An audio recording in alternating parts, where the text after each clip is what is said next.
Hello everyone, welcome to my channel. I'm finally catching up with myself with Art Card August.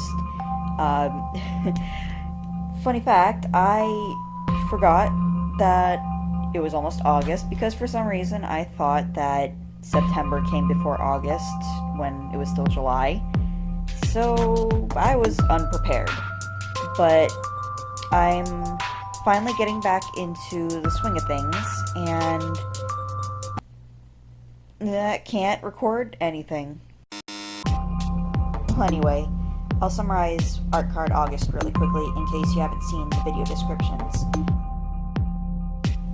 Art cards are 2.5 inch by 3.5 inch playing card sized pictures. You can make them in any media and either trade with them with other artists or even sell them. When traded, they are ATCs, artist trading cards, obviously, and when sold, they are ACEOs, artist card editions and originals.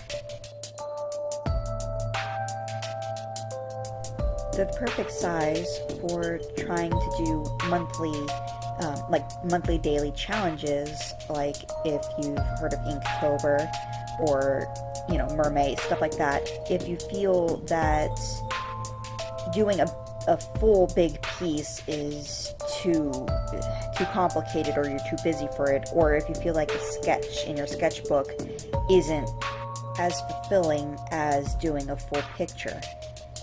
So you can get the best of both worlds in a really tiny package and then maybe trade them with your friends.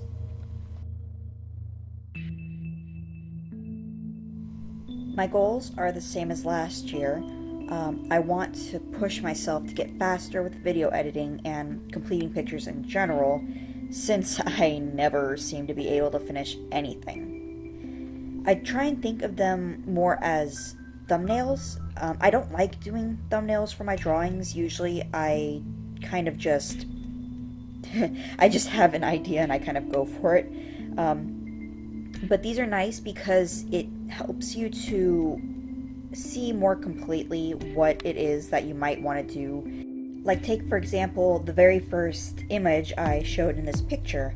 I was starting to sketch out the base figure for inking on top of it, and I didn't like how it was going. I was pulling from another idea I had in my sketchbook, and it just wasn't working, so I had to restart it on the back. And I liked the second one much better than the first. So you know, as someone that just has an idea and doesn't really like to I just want to go for it. Otherwise, I won't ever, I'll keep waiting for the perfect thing, and it never happens. So it's a good way to just get something done and just say, it's done, I'm not going to do anything else to it, which I also have issues with. These are also a way for me to test out different video editing, different ways of video editing. Like this time, I tried to do a more real-time, less sped up picture. I did speed it up just a small bit after cutting out little bits. I'm still not very good at video editing, so I'd welcome any ideas that anyone has. Like, are the skips between what I'm showing too much or whatnot? Oh, here comes a fun bit. So when you use old art supplies, fun things seem to happen, and yeah, it snapped in the middle of coloring after trying to sharpen it. I had like a couple of these pencils from way back in like middle school, I think, and yeah. Anyway, I know these aren't going to be perfect every day. They're probably not going to be good every day, let's face it. But I do feel actually pretty good about these 3 that I've done so far. I'm not going to promise that I can do voiceovers every day as well, because I'm still not very good at this, as you can tell. But I hope to get better, and please, if you've got suggestions for things you want me to talk about, whether in these videos or in future videos, like topics to cover, please feel free to leave a comment. I really want to know what it is you guys want to see and or hear me talk about.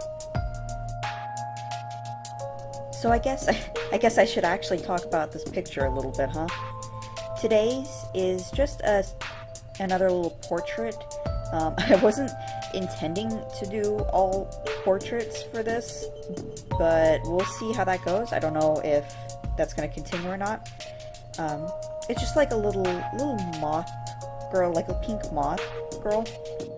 I used water-based markers along with alcohol-based markers. I think they were like Le Pen Marvy for the water-based brush markers, and a couple of Copics just Copics for the alcohol-based markers. And something to note when you're using both water-based markers and alcohol-based markers is the alcohol markers tend to reactivate water-based markers, whereas the water-based ones won't reactivate the alcohol-based ones. So you should kind of use the alcohol markers first and lay down some of your base colors that way, and then use your water-based ones as a top layer. That way you won't dirty the nibs of your alcohol ones, and you can smooth out the water-based ones, because I know a lot of times there does not seem to be as good of a selection of water-based markers to make smooth transitions.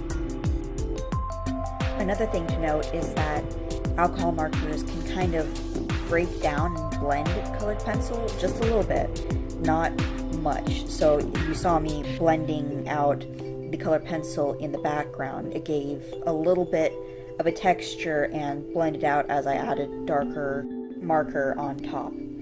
And the last step in this is just adding highlights and outlining the character with a Sakura Jelly Roll gel pen. Sometimes this also doesn't work very well on colored pencil, so just give it your best shot. And I hope to see you guys tomorrow, if that's okay with you. So please let me know what you think, and I hope to see you guys back again tomorrow.